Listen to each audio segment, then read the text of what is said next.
tal? Bienvenidos una vez más a Entredichos, que usted puede ver los martes a las 23 horas aquí en el financiero Bloomberg TV. Y hoy tenemos por invitado a un político panista de larga trayectoria. Se trata de Juan Carlos Romero Hicks, un hombre licenciado en Relaciones Industriales, maestro en Psicología y Administración, un académico, un docente que fue rector de la Universidad de Guanajuato, a la cual le logró dar la autonomía, un exgobernador de Guanajuato, director del CONACYT durante el gobierno de Felipe Calderón, y hoy es diputado reelecto, como también fue senador de la República. Doy la más cordial bienvenida. Muy buenas noches, un privilegio dialogar el día de hoy.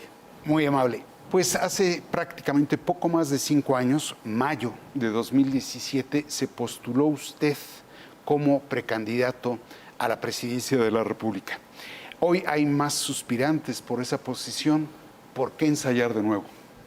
Eso fue el 8 de mayo del 2017, cuando hicimos el anuncio para aspirar, porque las precandidaturas tienen ciertas restricciones de carácter legal y en estricto sentido, en el año de la elección del 2024, la elección empieza la primera semana de septiembre, el INE hará la convocatoria y las precampañas son del 12 al 18 de noviembre como inicio y terminan a mediados de enero del 24. ¿Por qué aspiramos? Porque nos hemos preparado toda la vida. He estado en cargos ejecutivos, en cargos legislativos, siempre tratando de acompañar las grandes causas de México. Y sí, en efecto, en el año 2017, desde el Senado de la República, creímos que podíamos hacer una contribución en su momento. ¿Por qué repetir la idea? Porque México nos necesita. Necesitamos encabezar en su momento un gobierno de reestructuración. Hoy lo que estamos viviendo es una dualidad. Por una parte, un presidente con una elevada popularidad, 62%, sin embargo, un gobierno inepto, corrupto, con falta de empatía y con falta de resultados. Hoy no estamos mejor que ayer. Hay una enorme cantidad de personas que confiaron en el presidente López Obrador, quien gana con el 53% de la votación, una amplia legitimidad, pero la realidad se ha revelado y tenemos muchas áreas de oportunidad para poder contribuir. Antes de hablar del presente, déjeme todavía tratar de entender el pasado. En el 8 de mayo del 17 se postuló como precandidato o levantó como aspirante. Sin embargo, luego, en diciembre de ese mismo año, usted se retiró diciendo que no había condiciones. Esto fue lo que dijo, si me permite, lo proyectamos en la pantalla. Llegó el momento de tomar una decisión respecto a mi búsqueda por la candidatura del PAN por la presidencia de la República. Después de una reflexión serena y una evaluación objetiva, lo afirmo con el corazón en la mano. Lamentablemente, no existen las condiciones internas democráticas de certeza, legalidad, independencia para competir. A mi familia, amigos, colaboradores y todos aquellos que nos han acompañado de cerca en las redes, en sus oraciones, gracias. Con tristeza, esperanza y determinación, cierro este capítulo. Ahí está. Ahora, ¿sí hay condiciones internas democráticas para aspirar a la candidatura? La respuesta es sí. Démosle contexto al momento. En el año 2017 se estaba construyendo una alianza entre Acción Nacional, el Partido de la Revolución Democrática y Movimiento Ciudadano. Y no había en realidad un método para poder determinar la candidatura presidencial. Este anuncio fue precisamente unos días antes de la Navidad de 2017 y los partidos de manera popular ya habían accedido a que el doctor Ricardo Anaya fuera el candidato y faltaba la circunstancia interna de una votación al interior de Acción Nacional y era evidente que la estructura del PAN y el proyecto de Ricardo Anaya eran los que iban a perseverar para presentar la candidatura. ¿Por qué se lo pregunto, Juan Carlos? Porque el 3 de diciembre pasado, usted fue el anfitrión en la Cámara de Diputados de una conferencia de prensa donde el grupo Humanismo y Democracia con exlegisladores y exgobernadores del PAN. Hablaron de la necesidad de reformar los estatutos para que no hubiera lo que llaman los padroneros, y también solicitaron que hubiera elecciones primarias, justamente para crear las condiciones. Yo no veo en la Dirección de Acción Nacional que haya sido atendido ese llamado, pero usted dice que hay condiciones ahora.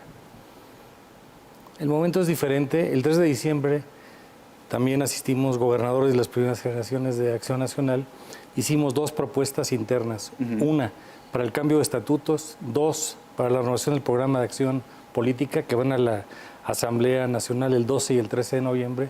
Y otras 5 sugerencias. Y una de ellas era hacer observatorios ciudadanos, el otro era la anticorrupción, el tercero era sistematizar las mejores prácticas de gobierno, y una en la que creemos, aunque parece inviable en este momento, y es a la que se refiere usted, son las primarias abiertas, simultáneas, obligatorias. Porque creemos que pronto debe haber una mayor vinculación de la sociedad con los partidos políticos. Lo que se hace en Argentina, en Colombia, en Estados Unidos, de forma tal que podamos lograr esto. El PAN la ha asumido de manera parcial y vamos a ver cómo se presenta como método eventual para la Asamblea Extraordinaria del 12 y el 13 de noviembre. Y en los grupos ciudadanos que están organizando para apoyar el proceso de democracia del 2024, una de las propuestas es buscar un método hacia una candidatura de unidad en la Presidencia de la República, las 8 gubernaturas y la jefatura de gobierno en la Ciudad de México. A su parecer, ¿cuál debe de ser ese método de selección, tanto al interior del PAN? Bueno, no sé si haya 2 tramos, para elegir al precandidato del PAN y luego para elegir al candidato de la alianza. ¿Cuál es ese método? No hay un método acordado todavía. Existen varias dudas. La primera es cómo va a quedar el estatuto del Partido de Acción Nacional en la Asamblea Extraordinaria. El segundo tiene que ver con la alianza del PAN eventualmente con otros partidos políticos. Y en esto hay diferentes posibilidades. Una que se puede intentar, aunque parece inviable, son elecciones primarias abiertas. Segundo, puede ser a través de encuestas. Tercero, puede ser a través de presentaciones de los aspirantes en foros públicos, evaluaciones ciudadanas, complementada, por ejemplo, por grupos de enfoque, por calificaciones de personas que hayan sido seleccionadas para poder hacer recomendaciones. No está resuelto el método todavía. ¿Cuál le gustaría a Juan Carlos Romero Hicks? El mejor es el que funcione. No tengo una preferencia mayor en este momento. Lo que requerimos es tener un método legitimado, que no se vea como una decisión popular y que esté en consulta con la ciudadanía. Por ejemplo, en Acción Nacional, las primeras generaciones del PAN asumieron que el PAN es escuela de democracia y ruta de ciudadanía. No era la búsqueda del poder, era el poder incidir en ese momento en atender las mejores causas del país, y en esto se ha venido trabajando con diferentes grupos. En las próximas semanas tenemos noticia que grupos como Sí por México, el Frente Cívico Nacional, Poder Ciudadano, Sociedad Civil México, entre otros, van a hacer un anuncio para acompañar a los partidos políticos, particularmente con 3 aspectos. Uno, una propuesta alternativa. No hay protesta sin propuesta. Hay insatisfacción, hay que generar propuestas innovadoras, creativas. Segundo, poder proponer un gobierno de coalición. Y tercero, el trazar una ruta de unidad para candidaturas como la Presidencia de la República, las gubernaturas y lo que se pueda hacer en el país. Hay que recordar que en el 2024 es la elección más grande, aparte de la Presidencia de la República, el Congreso de la Unión, 500 diputados, 128 senadores, se eligen las 8 gubernaturas, la jefatura de gobierno de la Ciudad de México, 30 congresos locales y 25 series de ayuntamientos en todo el país. Ahora, suena como música a los oídos lo que me está usted diciendo. Sin embargo, yo veo que cada vez se toman más decisiones populares. Lo voy a provocar. Para mi gusto, la coordinación que usted tenía parlamentaria en la Cámara de Diputados en la anterior legislatura era la correcta. Sin embargo, vinieron las elecciones del 21, usted volvió a ganar y ya no lo ratificó Marco Cortés, colocó a Jorge Romero, que ahora anda emproblemado ahí con el cártel inmobiliario. ¿Por qué esa actitud de Marco Cortés con usted? Pareciera ser que no lo quiere. En el PAN, la regla conocida es que el presidente nacional hace una consulta y hace el nombramiento. Son ciclos. Lo platicamos antes de cerrar el ciclo de la legislatura pasada. Él me explicó que prefería hacer una rotación en la coordinación, circunstancia que respeto y estoy acostumbrado a esto, porque he competido en la calle, he ganado 4 elecciones. Sí. Gané la gobernatura por 24 puntos porcentuales, el Senado por 2 dígitos y las 2 diputaciones federales por más de 30 puntos porcentuales. Estoy acostumbrado a que en política hay diferentes maneras de contribuir. De hecho, el único cargo que he tenido en la vida política a nombre de un partido ha sido el ser coordinador de la pasada legislatura, que mucho agradezco al partido, al presidente nacional y a mis compañeros y a todos los legisladores, porque fue una legislatura compleja en la que pudimos avanzar en algunos temas. Así es. Y ahora la veo atorada, me está usted dando... Tenemos muchos retos. Esto es de tiempo, circunstancia y de liderazgos que pueden renovarse. Ahora, usted, puedo concluir entonces que sí ve condiciones esta vez para aspirar a la candidatura. Sí. No va a declinar esta vez. No voy a declinar y muy pronto el Partido de Acción Nacional, en unas cuantas semanas, va a empezar a abrir unos foros dirigidos a la sociedad civil y al interior del partido para poder ir dando a conocer personas que tengan aspiración para el cargo de la presidencia de la República y estoy anotado. Muy bien. Vamos a hablar, como usted decía, de la plataforma o del programa. Vamos a hablar de la coalición y vamos a hablar de los contrincantes. Pero déjeme ir primero a un corte.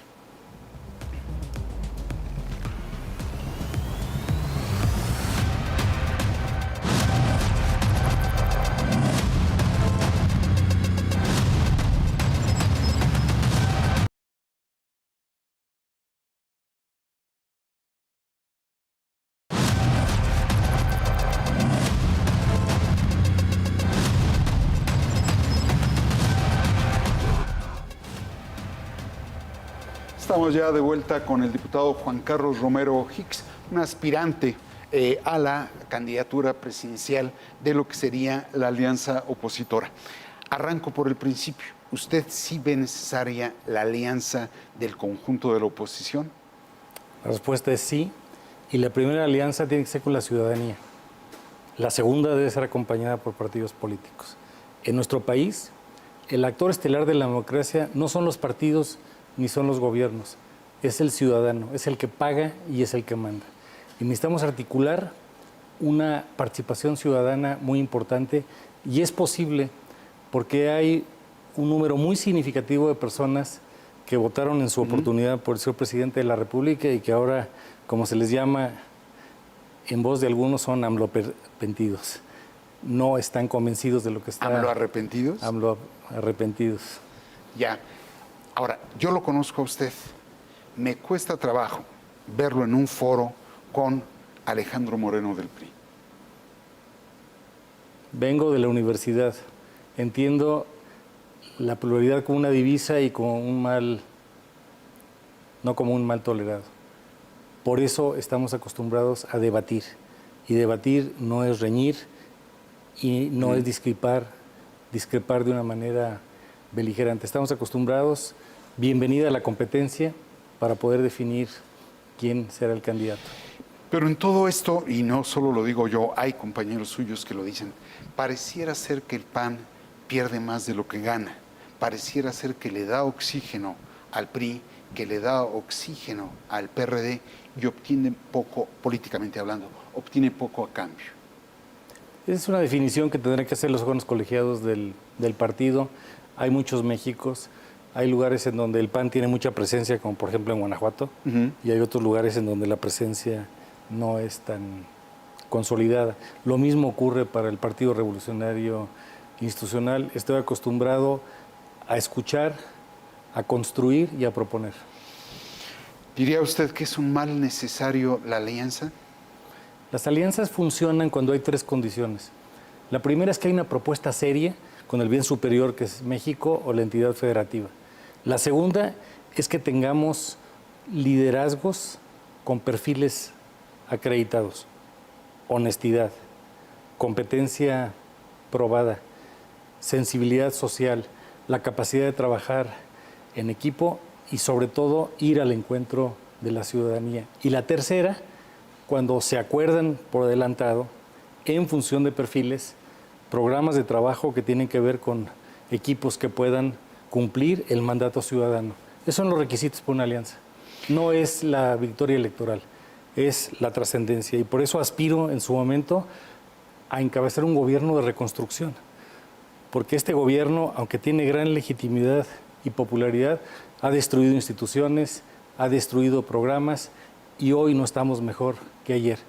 En los indicadores que pongamos, en el tema de la pobreza, en educación, en salud, en vivienda, en agua, en alimentación, en la distribución del ingreso familiar, en violencia, inseguridad, corrupción, impunidad, empleo, no estamos en mejores condiciones. Y por eso hoy lo que se necesita es un gobierno honesto, sensible, cercano a la población, que pueda construir y que escuche. Porque tenemos un presidente que, aunque es muy legítimo, no escucha. Este presidente ya pasó a la historia. Ya lo que hay que hacer es mirar para adelante. Él ya no está haciendo cosas nuevas. Muy bien. Déjeme traer a pantalla ahora lo que dice Mario Delgado sobre el rol que ha tenido la oposición. Vamos a verlo. Con gusto. La oposición no se ha recuperado después de la auténtica revolución pacífica que vimos en el 2018, que los dejó moral y electoralmente derrotados. No tienen proyecto de país, lo único que decidieron fue unirse ya de plano por la vía electoral de manera abierta en una alianza, el PRI, el PAN, PRD, unidos por la añoranza del sistema corrupto, del sistema de complicidades del pasado. Su única apuesta es que fracase Morena, pero no tienen algo que proponerle a la gente. Ahí está lo que dice Mario Delgado. Yo ciertamente veo que de pronto la oposición se ha retrasado. No veo lo que me está usted diciendo en relación con que haya una propuesta. Yo digo que es una oposición que se opone pero no propone. ¿Cuándo podrá la ciudadanía tener una idea clara de qué es lo que pretenden? En los próximos meses se van a ir escuchando propuestas que no son de gobierno formalmente, porque la legislación impide tres cosas. No se puede presentar candidatura, no se puede pedir el voto, ni hacer propuestas formales. Así está para los temas de campaña adelantada. Escucho a Mario Delgado, fuimos compañeros 6 años en el Senado, en la legislatura pasada, pues es una postura insostenible. Hoy México es mucho más que un partido político. México tiene una gran diversidad y tiene que reconocer y tiene que atender que sus partidos políticos regresen a la población y le pregunten a las niñas y a los jóvenes qué quieren para este país, a las mujeres, al anciano, a la persona discapacitada, al migrante. ¿Perdón? ¿Ve lejos a los partidos de la ciudadanía? Es el reto de todos los días, porque la estructura de los partidos está diseñada para ganar cargos de elección popular y a veces la tentación es no estar cerca de la ciudadanía y tenemos que gastar la suela, el sudor y la saliva y regresar a la calle, al barrio, a la colonia, a la comunidad para preguntarle al obrero, al campesino, al artista, al intelectual, al estudiante, al maestro, al ama de casa, al migrante, a todas las personas cómo es que ven al país en este momento y cómo podemos reconstruirlo. Ahora, tocó usted en el primer tramo de la entrevista algo importante. Todo el mundo está claro en que quieren llevar a cabo una alianza electoral, pero no está clara cómo van a convertirla en una alianza política. Usted ya habló de los gobiernos de coalición, no están reglamentados y no está claro cómo distribuirían las posiciones en un gobierno del conjunto de la oposición. ¿Eso cuándo se va a ver? La reforma política que hicimos en 2014, y fui senador de la República en ese momento, y coordiné a mi partido para la legislación secundaria, quedó pendiente la reglamentación de las coaliciones. No estoy seguro que el tiempo nos dará de aquí a antes de que inicie la convocatoria y el límite son 3 meses antes de que se convoque en septiembre del año próximo para reglamentar como tal. Ya hay algunos casos, por ejemplo Durango. En Durango, que es un asunto en donde los partidos de la alianza nuestra se pusieron de acuerdo en un candidato a la gobernatura, se pusieron también en decisiones compartidas para el resto de posiciones de ayuntamientos, y cuando el señor gobernador electo de Durango, que está a punto de ser ratificado por el Tribunal Electoral, encabece, ya los partidos se habrán puesto de acuerdo en cómo se puede dar este tipo de coalición. Los gobiernos de coalición que hemos visto hasta ahora en los estados terminan siendo el gobierno del gobernador, valga el absurdo, pero no es un gobierno de coalición. Tenemos que rediseñar eso para no caer en esa tentación. Y sí, en efecto, no hay en la historia de México un gobierno de coalición que haya tenido un diseño serio y una aplicación cercana a la ciudadanía. ¿No es una aventura el irse a un gobierno, a una alianza electoral sin tener las reglas de la alianza política? Cuando se hace una alianza, se tienen que poner las reglas. Y en el caso de Acción Nacional, quien decide esas alianzas es el Consejo Nacional. Soy consejero nacional vitalicio y debería ponerse ese tipo de condiciones. Si hay legislación secundaria que obliga a todos, mejor, vamos a intentar hacerlo. De no ser así, en los términos del acuerdo de la alianza, deben ponerse esas reglas mínimas. ¿No se está durmiendo la oposición en preparar toda esa plataforma política? No, porque hay momento para todo. De hecho, quien está adelantando nuevamente las circunstancias es el presidente de la República, con las personas que ya aceleró la sucesión.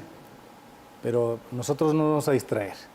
¿Qué es lo que tenemos en este momento? Internamente en el PAN, en las próximas semanas vamos a renovar más de la mitad de los comités directivos municipales, los consejos estatales, el Consejo Nacional, la Asamblea Extraordinaria, la preparación de las elecciones estatales de Coahuila y del Estado de México, y un grupo de gobernadores en donde participo, somos 13, estamos trabajando con estos grupos de la sociedad. En el caso de quien habla, estoy en el equipo de la propuesta, trabajando desde septiembre del año pasado, lo que en su momento se presentará a consulta ciudadana como una propuesta alternativa con contenidos que sean creativos, innovadores y sensibles.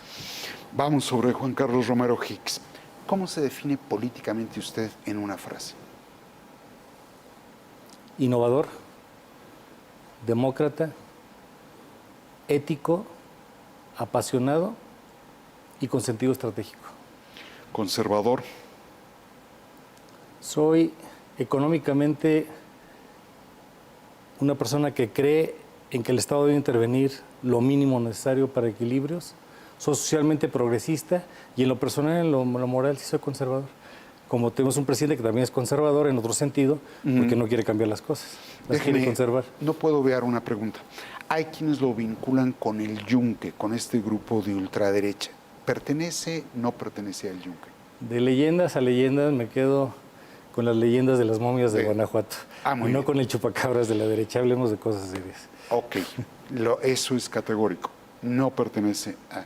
Ahora bien, sí, usted ha recogido justamente una idea de Gómez Morín de tanto gobierno como sea necesario, pero sobre todo una economía libre de mercado social.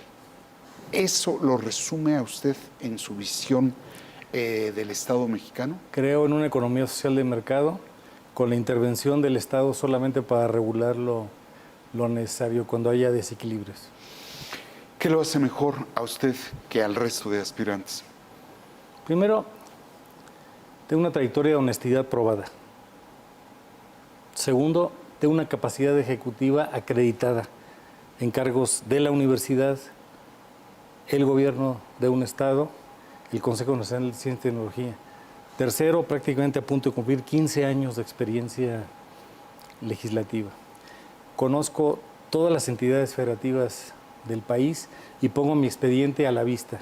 Cuando dejé el gobierno de Guanajuato en 2006, dejé un estado sin deuda, con la mejor calificación internacional de las finanzas públicas, sin inseguridad, sin corrupción, con el mejor sistema estatal de salud en el país y que lo sigue siendo, con un gran sistema de educación, ciencia, tecnología e innovación y sobre todo con programas innovadores en proyectos de carácter social. mi costumbre es escuchar. Y eso lo aprendí porque cuando uno escucha a los demás corre el riesgo de aprender. No es desacreditar a las personas, sí al encuentro para poder construir, sumar. Hoy lo que necesitamos es un candidato y partidos que sea humilde, prudente, sensible, incluyente, autocrítico y que tenga esa capacidad de crítica propositiva y comprometida. Usted tuvo ya una expresión que me llamó la atención. Dijo que se requiere un gobierno de reconstrucción. ¿Ese podría ser su lema de campaña? No prejuzgo en este momento porque hay muchas cosas por atender. Es que hay una dualidad. Por una parte hay personas que tienen una gran admiración por el señor presidente de la República y hay personas que son beneficiarios y que temen que se les pueda quitar el programa social que están recibiendo y que eso no sería ni conveniente ni posible. Y por otro lado, porque no prejuzgo lo que podamos construir con las demás personas, con la ciudadanía en general y con todos los partidos políticos. ¿Y su lema? Habrá que construirlo. Habrá que construirlo. Mencióname 2 políticos vivos, un nacional y un extranjero, que de algún modo sean guía de su propio pensamiento y práctica política. El extranjero. En el caso nacional, me atengo a los creadores de Acción Nacional. Vivo.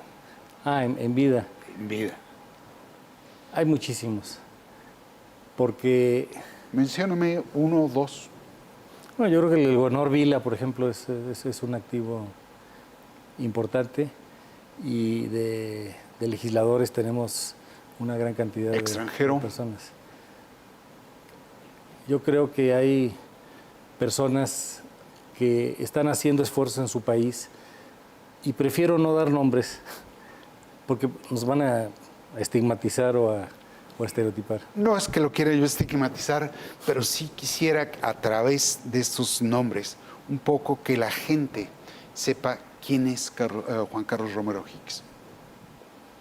Hay muchísimas personas en Europa, en América Latina. Creo que lo que necesitamos es fortalecer el orgullo mexicano. No me mencione uno si siente que eso lo puede estigmatizar. Mencióname los que usted quiera. Así lo dejamos. Así lo dejamos. Ahora, déjeme cerrar entonces la entrevista pidiéndole que me reaccione con una frase a los nombres que le voy a mencionar. ¿Le parece? Santiago Krill. Legislador consolidado. Beatriz Paredes. Innovadora, apasionada y con una gran convicción social. Marcelo Ebrard. Preparado,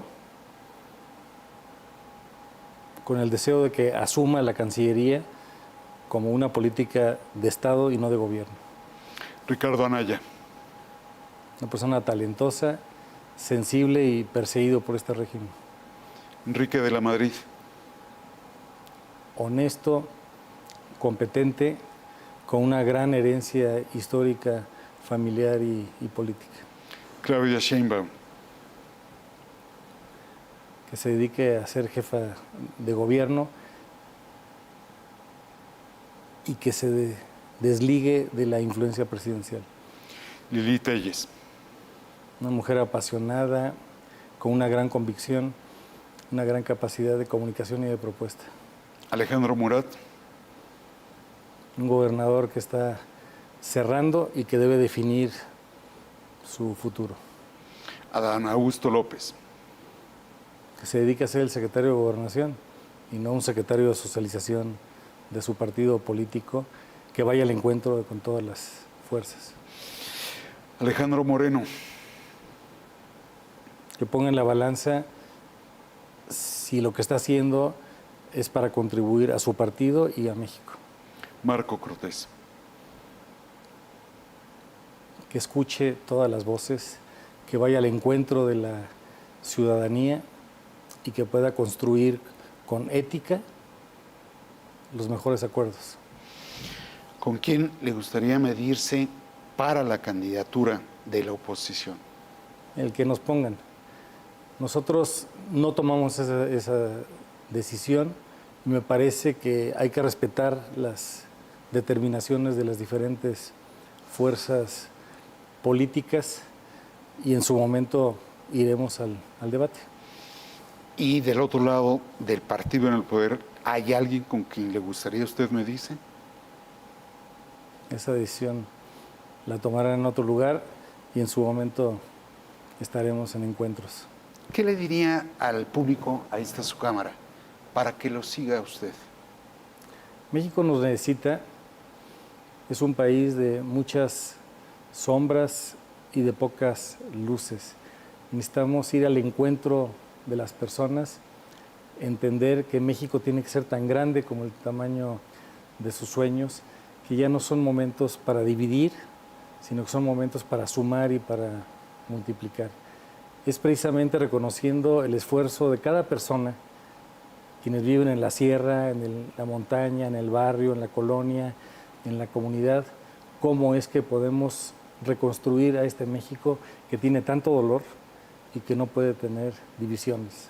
Tenemos que aprender y darnos la posibilidad de soñar y pensar qué queremos para el año 2050, para nuestros hijos, para nuestros nietos.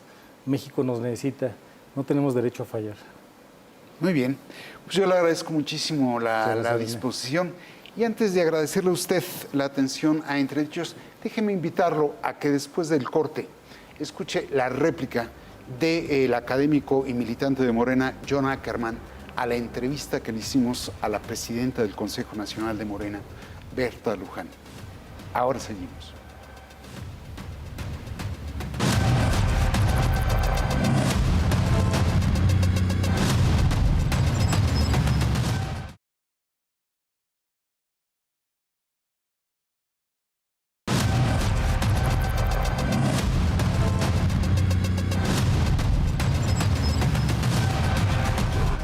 Pues estamos ya de vuelta en Entredichos y como usted habrá de recordar, la semana pasada entrevistamos a la presidente del Consejo Nacional de Morena, Berta Luján.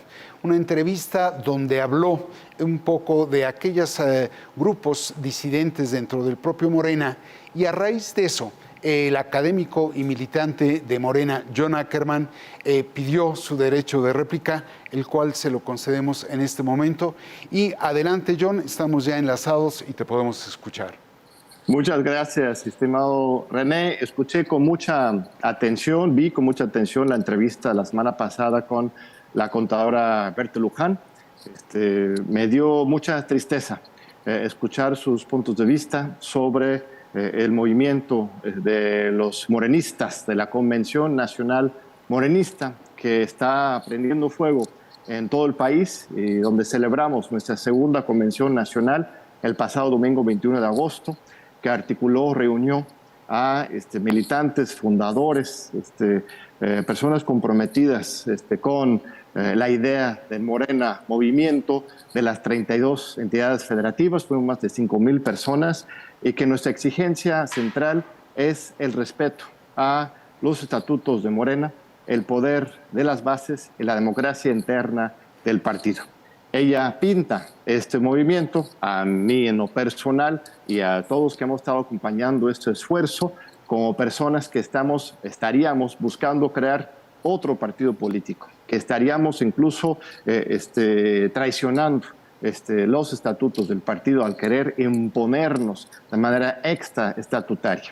Esto es una mentira, es una falsedad, porque precisamente lo que estamos exigiendo es el respeto a los estatutos. Nuestros estatutos de Morena son de avanzado, son democráticos y participativos. Quien está violando los estatutos del partido son exactamente la cúpula del partido, Mario Delgado, Citlali Hernández y Berta Luján.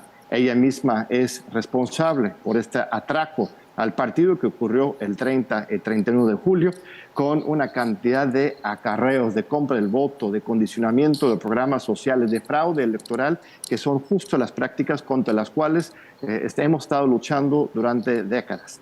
Ella dice que yo supuestamente recibí 64 votos con base a nada, es una fantasía de su parte, y ella presume que ella recibió supuestamente 2,000 votos. Pues resulta que ese día de la elección del 30 de julio, nosotros estuvimos en una brigada Casa Mapaches y encontramos una casa justamente de manipulación, de acarreo del votante a favor de Berta Luján y muchos otros candidatos en que se utilizaban estos papelitos mágicos para inducir el voto y obligar a la gente a votar por uno u otro candidato. No fue un proceso democrático, el del 30 y 31 de julio. Nosotros no estamos buscando crear otro partido político ni generar división alguna, sino justo lo contrario, reunir a las bases para que Morena realmente sea un ejemplo de otra manera de hacer política. Y nos da mucha tristeza ver a una persona como Berta Luján, que en su momento justo defendía los principios fundacionales del partido, ahora aliarse con pues, las fuerzas más oscuras del partido que parece que quieren convertir a Morena en otro PRI, otro PRD. Nosotros decimos no vamos a aceptar ese intento. Morena tiene que hacer la política de otra manera. El estatuto prohíbe cualquier compra y coacción del voto, exige que el partido cumpla con los estándares básicos en materia democrática y las impugnaciones que nosotros hemos presentado no es por capricho, ni es porque simplemente no queremos que avance el proceso, sino todo lo contrario. Lo que nosotros queremos es que se rectifique el proceso, que se limpie el proceso de estas acciones fraudulentas, contraestatutarias, anticonstitucionales, para que se haga un nuevo proceso electivo de asambleas participativas de acuerdo con nuestro estatuto. Berta Luján dice que hay vías para la participación de la militancia hoy actualmente y que ella está abierto al diálogo con algunos, con nosotros no, sino con algunos, los buenos supongo, los que ella considera los buenos y nosotros los mal portados. Pues nosotros señalamos que en realidad no existen estas vías. Justamente lo que ha ocurrido en estos últimos años es la cancelación de la vida orgánica interna del partido. Nosotros estamos reclamando de manera enérgica, por supuesto, pero también respetuosa y participativa, invitando a la ciudadanía en general a que rescatemos este partido desde las bases a partir de la participación popular. Entonces, una invitación a la gente a que conozcan la Convención Nacional Morenista, que no es una secta, no es un tribu, sino es la unión de las bases fundadoras a favor del fortalecimiento del partido y un llamamiento a esta cúpula que ocupa a Berta Luján, Citlali Hernández, Mario Delgado y muchos otros, que volteen a ver las bases, que recuerden los principios fundacionales del movimiento de no mentir, no robar y no traicionar, que no vamos a permitir, más bien desde las bases de la Convención Nacional Morenista, que Morena se convierta en otro PRI o otro PRD. Muy bien. Pues un abrazo fuerte. Muchas gracias, estimado René. Soy yo quien te agradece, John. Bueno, ahí tiene usted la réplica de John Ackerman. Yo le agradezco a usted la atención prestada aquí a Entredichos y nos vemos de hoy en 8. Muchas gracias. Hasta luego.